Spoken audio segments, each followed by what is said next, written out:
ओम शांति। गीता में श्रीमत का वर्णन है और सारा ही गीता ज्ञान श्रीमद् भगवत गीता के नाम से प्रसिद्ध है। परंतु बहुधा श्रीमत शब्द का प्रयोग देश काल परिस्थिति में कृत्य अकृत्य के निर्णय के लिए निराकार या साकार बाबा के द्वारा दिए गए दिशा निर्देशों के लिए किया जाता है। परंतु वास्तविकता को देखें तो कृत्य अकृत्य के निर्णय में सारा ही गीता ज्ञान महत्वपूर्ण भूमिका निभाता है।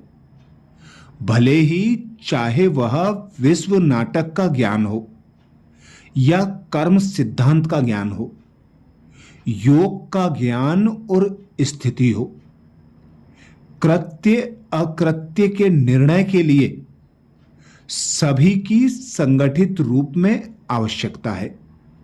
सब बातें संगठित रूप में होंगी तब ही बुद्धि से श्रीमत के विषय में यथार्थ निर्णय होगा और आत्मा में उसे पालन करने की शक्ति आएगी।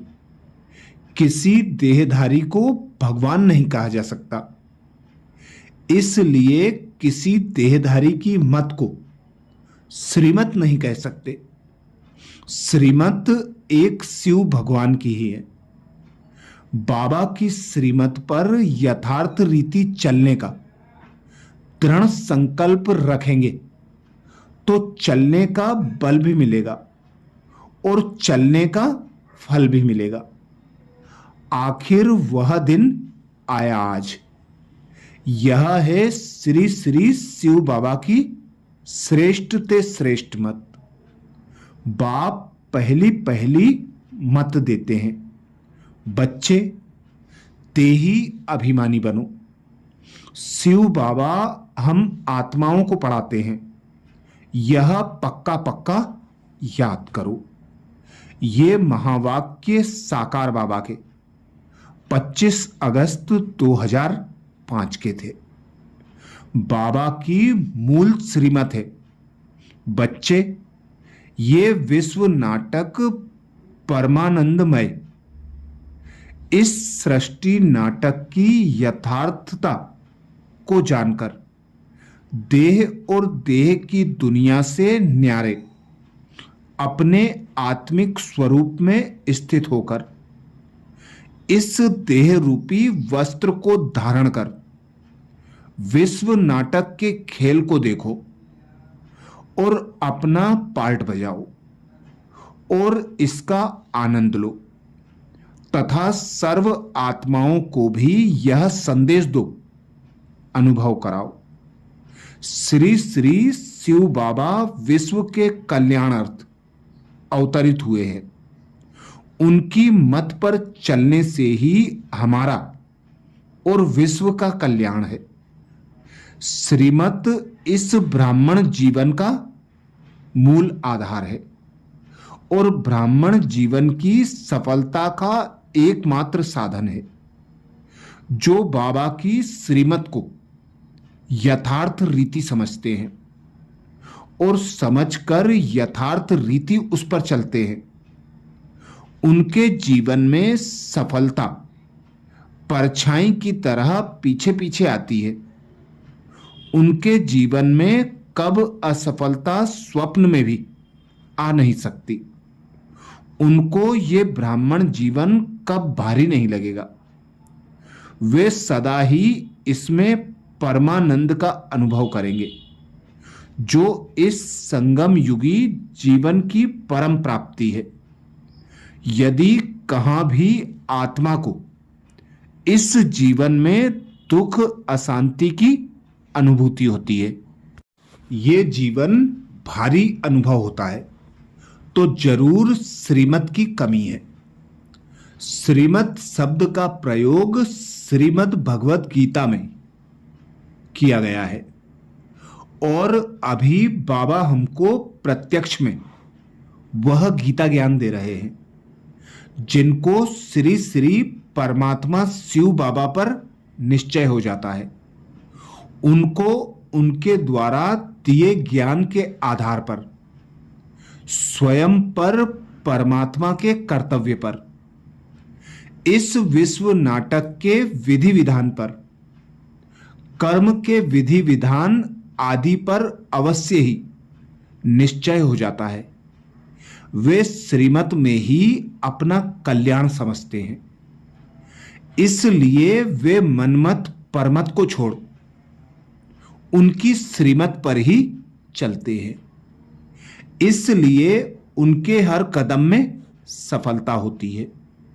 जिनको परमात्मा पर निश्चय होगा, उसको उसके द्वारा ही दी गई मत, उसके महावाक्यों पर अवश्य ही निश्चय होगा।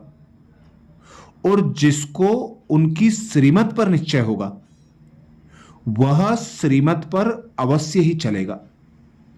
क्योंकि हर मनुष्य सुख शांति जीवन में चाहता है। परमात्मा ज्ञान का सागर, सर्वज्ञ है, तो वह जो मत देगा उस पर चलने में सदा ही कल्याण है, अर्थात जीवन में सदा ही सच्चे सुख का अनुभव होगा। शिव बाबा के साथ साथ ब्रह्मा की मत भी मशहूर है। शिव बाबा और ब्रह्मा बाबा एक ही तन द्वारा कर्तव्य करते हैं, इसलिए दोनों की मत हमारे लिए कल्याणकारी है। ब्रह्मा बाबा की मत के लिए भी शिव बाबा ने कहा है कि वे उत्तरदायी हैं। वास्तव में दोनों की मत को आंख बंद करके भी पालन करें तो भी हमारा सदा ही कल्याण है। बाबा ने कई बातों के विषय में मुरली में श्रीमत दी है, तो कई बातों को करके भी प्रत्यक्ष किया है। शिव बाबा ने श्रीमत को ब्रह्मा बाबा के द्वारा दादियों को जो चाल चलन जीवन व्यवहार सिखाया, वह भी श्रीमत का ही एक अंग है। उससे हम समझ सकते हैं कि हमारे लिए क्या कृत्य है और क्या अकृत्य है। विश्व नाटक के घटना चक्र पर विचार करें तो देखते हैं कि लक्ष्मी नारायण सर्वगुण संपन्न, संपूर्ण निर्विकारी, मर्यादा पुरुषोत्तम होते हुए भी उतरती कला में ही होते हैं। इसलिए चढ़ती कला के लिए बाबा ने जो विश्व नाटक के विधि विधान, कर्म के विधि विधान और चेतन आत्मा का जड़ तत्वों पर तथा जड़ तत्वों का चेतन आत्मा के ऊपर क्या प्रभाव होता है, उसका ज्ञान अति आवश्यक है, जिसके लिए ही शिव बाबा का अवतरण होता है। शिव बाबा जो ये ज्ञान देते हैं, जो मत देते हैं, और ब्रह्मा बाबा अपने अनुभव से जो राय सलाह देते हैं, वह सब श्रीमत है। और उस सबको समग्र रूप से प्रयोग करने पर ही आत्मा का व्यक्तिगत और सामूहिक विश्व का कल्याण होता है। अर्थात ये सब अस्त्र शस्त्र है जो इस जीवन रूपी महाभारत युद्ध में माया पर विजय पाने के लिए अति आवश्यक हैं, जो श्रीमत के रूप में बाबा ने हम आत्माओं को दिए हैं। अभी तुमको अविनाशी ज्ञान धन मिला है, वह धारण कर फिर दान करना है। यह है सोर्स ऑफ इनकम। जैसे बाप कल्याणकारी है, वैसे तुम बच्चों को भी कल्याणकारी बनना है, सबको रास्ता बताना है। भगवान की ही श्रेष्ठ मत है। ये महावाक्य साकार बाबा के 22 अगस्त 2005 के हैं। अच्छा, शिव बाबा की श्रीमत का ये था पहला पाठ। दूसरे पाठ में बाबा की और अनेक श्रीमतों के साथ फिर मिलेंगे। ओम शांति।